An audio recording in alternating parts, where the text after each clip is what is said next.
Welcome to Lalitha's kitchen. Hope all are well. இது morning view. அந்த பறவை சத்தம் போடுறது ரொம்ப நல்லாயிருக்கும். சரி, அதை அப்படியே வீடியோ கேப்சர் பண்ணிங்க. இன்றைக்கி வந்து லஞ்ச் பாக்ஸ் ரெசிபி தான் பார்க்க போகிறோம். வெஜ் புலாவ் ரொம்ப ஈஸியாக சட்டன் பண்ணிடலாம். காலையில் வந்து லஞ்ச் பேக் பண்ணி கொடுக்கறதுக்கு ஈஸியாக இருக்கும். அது யூஸ்வல் புலாவ் பிரியாணிக்குனா இஞ்சி பூண்டு வேணும், அதை அரைக்கணும். அது மிக்சரில் போட்டு வச்சுருக்கேன். 3 பூண்டு பெருசு, 1 இன்ச்சு இஞ்சி எடுத்திருக்கேன், 1 டேபிள் ஸ்பூன் கசகசா, கொஞ்சமாக தண்ணி விட்டுருக்கேன். அது அப்படியே கொஞ்சம் ஊறட்டோன்ட்டு, கொஞ்சம் நல்லா மசியாக அரையோன்ட்டு, 1/2 ஸ்பூன் சோம்பையும் அதோடு போட்டு அரைச்சிக்கிறேன் நான். இது அப்படியே இருக்கட்டும்.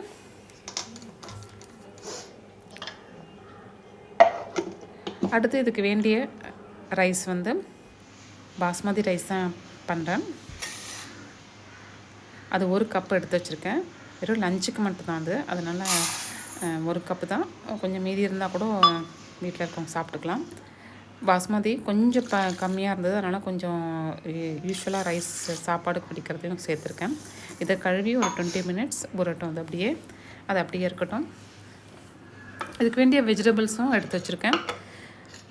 பச்சை பட்டாணி, கேரட், காலிஃப்ளவர், பீன்ஸ் இருந்தால் நீங்கள் போட்டுக்கலாம்.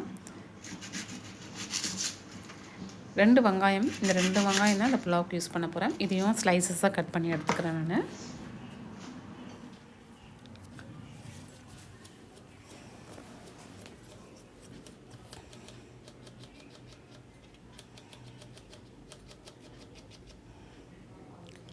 இது கட் பண்ணி எடுத்து வச்சாச்சு. அது அப்படியே இருக்கட்டும். அப்புறம் ஒரு பாத்திரத்தில் தான் தாளிக்க போகிறேன். இது நான் குக்கரில் பண்ணலை, இந்த மாதிரி பாத்திரத்தில் தான் பண்ணுறேன்.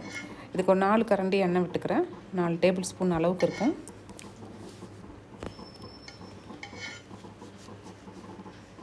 எண்ணெய் கொஞ்சம் காஞ்ச உடனே ஓல் ஸ்பைசஸ் சேர்த்துடலாம். நான் பட்டை, லவங்கம், பிரியாணி இலை, ஏலக்காய், ஸ்டார் அனீஸ், கொஞ்சம் ஜாதி பத்திரி இதெல்லாம் போட்டிருக்கேன். இது கொஞ்சமாக அதை பொரிஞ்சு வரும். அந்த சமயத்தில் ஸ்லைசஸ் பண்ணி வச்சுருக்க ஆனியன்ஸையும் அதோடு சேர்த்து நல்லா வதக்கிடலாம் எண்ணெயில். அந்த கண்ணாடி பதம் வர அளவுக்கு வதக்கிட்டே இருக்கலாம்.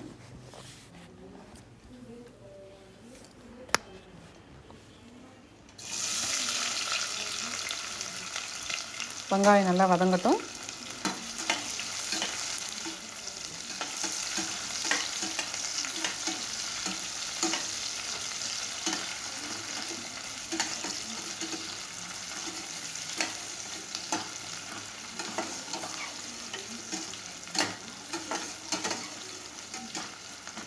நல்லா வதங்கி வருது பாருங்கள்.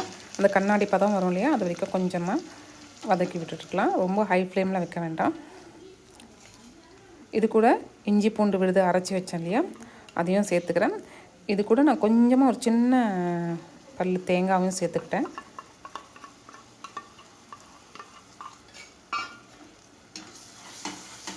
இதையும் நல்லா கலந்து விட்டுக்கலாம்.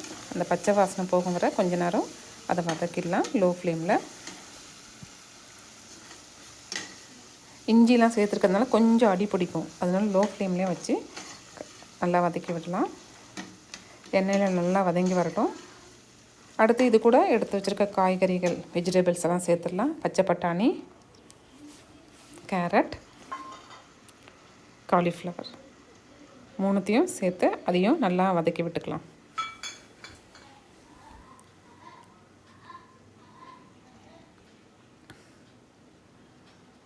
இதையும் நல்லா ஒரு மிக்ஸ் கொடுத்துக்கலாம்.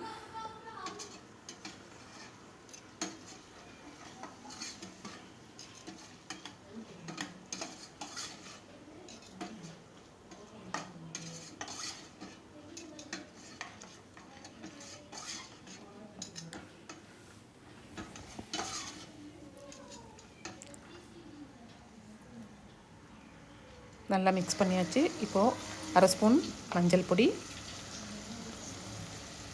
3/4 ஸ்பூன் மிளகாய் பொடி,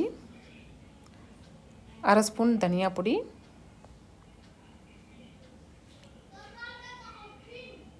1/4 ஸ்பூன் ஜீரகப்பொடி சேர்த்துருக்கேன், 1/2 ஸ்பூன் கரம் மசாலா பொடி.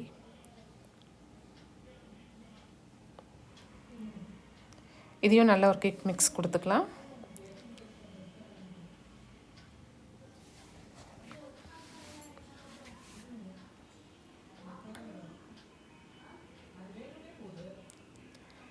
இந்த மசாலாலாம் நல்லா மிக்ஸ் ஆகிடுச்சு. இப்போ இதில் வாஷ் பண்ணி வச்சுருக்க அரிசியை வந்து சோக் பண்ணி வச்சுருக்கோம் இல்லையா, 20 மினிட்ஸ் சோக் ஆகிருக்கு. இதை வந்து அதோட சேர்த்துக்கலாம். இதையும் நல்லா ஒரு மிக்ஸ் கொடுத்துக்கலாம். நல்லா ஒரு ஜென்டில் மிக்ஸ் கொடுத்துக்கலாம், ஏன்னா பிரியாணி ரைஸ் உடையக்கூடாது.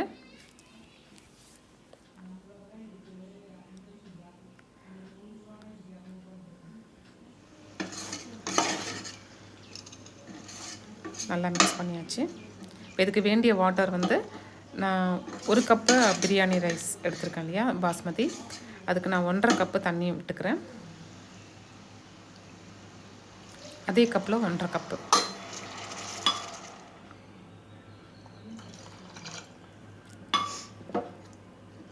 தண்ணி விட்டாச்சு. இப்போ நல்லா கலந்து விட்டுடலாம். இதுக்கு வேண்டிய டேஸ்ட்டுக்கு உப்பு 1 ஸ்பூன் போட்டுக்கிறேன்.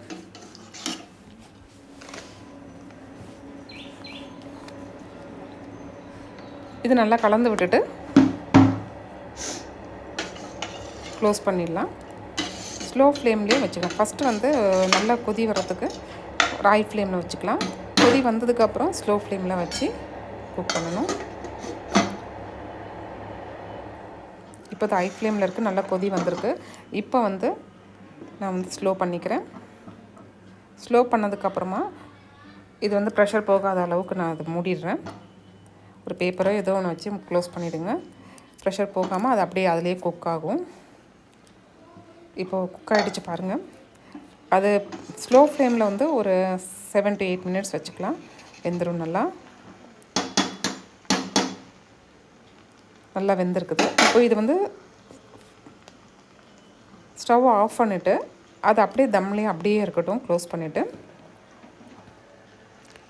இன்னும் ஒரு 6 to 7 மினிட்ஸ் அப்படியே விட்டுடலாம். அந்த சூட்லேயே இன்னும் கொஞ்சம் நல்லா சாஃப்டாக வெந்துடும். நான் அந்த இது மேலே அந்த ஸ்டீம் போகாமல் இருக்கிறதுக்காக க்ளோஸ் பண்ணி வச்சேன் துணி வச்சு. அவ்வளோதான், முடிஞ்சிடுச்சு. நல்லா வெந்திருக்கு பாருங்கள். இப்போ நான் வந்து டிஃபன் பாக்ஸ் பேக் பண்ண முடியுதான். ரொம்ப ஈஸியாக பண்ணக்கூடியது இல்லையா இந்த புலாவ். காலையில் அவசரமாக நம்ம வந்து ரொம்ப கஷ்டப்பட்டு செய்கிறதுக்கு போல் இந்த மாதிரி ஈஸியாக பண்ணி கொடுக்கலாம். லஞ்ச் பாக்ஸ் பேக் பண்ணுறதுக்கு ரொம்ப டேஸ்டியாகவும் இருக்கும். இதில் வெஜிடபிள்ஸ் வந்து உங்கள் இஷ்டம்தான். இதே மாதிரி பன்னீரும் போட்டு பண்ணலாம் நீங்கள். இப்போ நான் வந்து டிஃபன் பாக்ஸில் பேக் பண்ணிக்கிறேன். இது தொட்டுக்கிறதுக்கு வந்து தயிர் பச்சடி தான். பொறுமையாக வாட்ச் பண்ணதுக்கு ஒரு பிக் தேங்க்ஸ். உங்கள் கமெண்ட்ஸ் கொடுங்க. சப்ஸ்கிரைப் பண்ணாதவங்க பண்ணிவிடுங்க. என்னோடய அடுத்த வீடியோவில் ஒரு நல்ல ரெசிபியோடு உங்களை சந்திக்கிறேன். Until then, bye, see you. Have a good time. Thank you.